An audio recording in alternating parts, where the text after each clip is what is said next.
I actually just got back from Vegas though. I just played a WSOP tourney over the weekend, and it was my first time playing a tournament in like 7 years. Oh. Yeah. So I played the Housewarming, which is like their $500 first event of the series.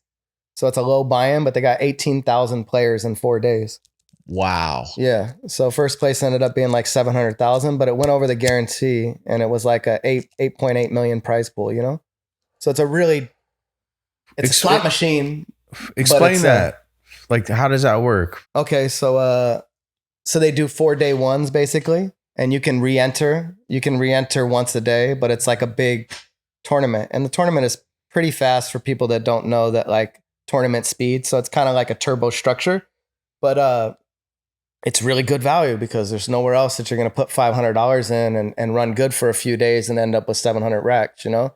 So I went out there to Vegas to play that, and I ended up cashing. I ended up 656 out of 18,000 players from all those day ones. So that's great. Yeah, it's 4% of the field, bro. It's great. I got unlucky on day 2 and I never won a hand the next day, and that was it. You know, blinds caught up and I was out, but it felt good to be back there playing tournaments. Tournaments are fun. You take smoke breaks while you're playing or no? I did. So luckily they moved the World Series to the fucking Paris and Valleys now from the Rio, because they sold the Rio property.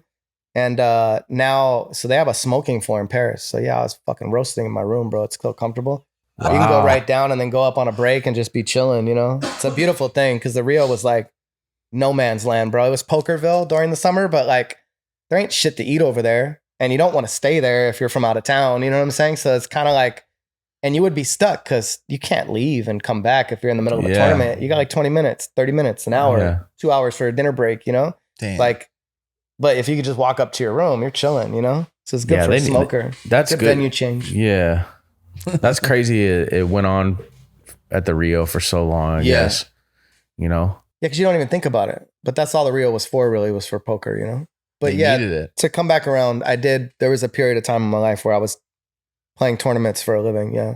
Wow. I had somebody staking me, and I was, you know, I final tabled a good amount of, you know, like lower buy-in tournaments, you know. What do you feel about the poker crowd? Because, you know, it's a big scene. Yeah, it's huge. LA especially. Yeah. You ever get into that? It's hit or miss. So I was in it when I was young. Yeah. I was involved, you know. I played tournaments every day. You see some people years, there. Bro. You know what I'm saying? It'll surprise you who you see at these games. Some of them are still around. You know what I mean? For sure. And then there's some big players and all types of different walks of life and different people. Yeah. I like poker crowd, bro. Poker's cool to me because it calms my brain and it takes me away from everything else and makes me focus on one thing. And I'm definitely a tournament player. I prefer to play tournaments because there's a structure to them. And there's like a strategy or a million different strategies. Cash game's like a totally different animal, you know? What do you think? Explain the difference between cash games and tournaments. I mean, a cash game is different in the sense that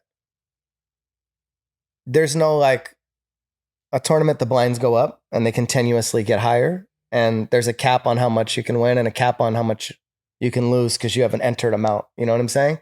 And the time clock is forcing the action. So it continually speeds up because the blinds keep going and you got to keep moving, you know? And a cash game, you can have ultimate strategies too. You can have a dude that plays real fast or a dude that plays real slow, but the blinds are always the same and there's always going to be another hand. And it's a really methodical like grind of like, you know, just trying to get big hands in together and make money really, you know? This is like chess and chess in the park.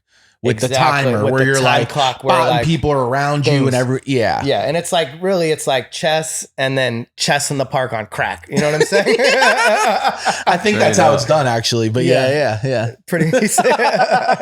Yeah, true. Hey, if you like that video and you want to see more, make sure you hit the like button below and subscribe to the channel. First Smoke of the Day clips.